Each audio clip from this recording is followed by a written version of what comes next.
warahmatullahi wabarakatuh. Nama saya Pak.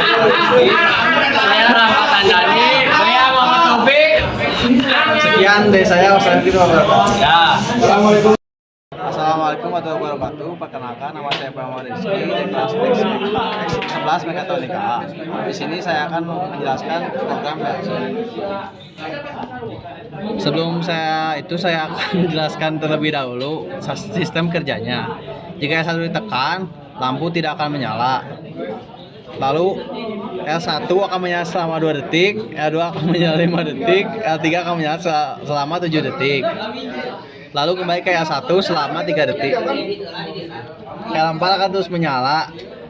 Jika ingin mematikan L4 harus menekan S2. L4 akan mati, lalu L5 menyala selama 8 detik. Sekian, terima kasih.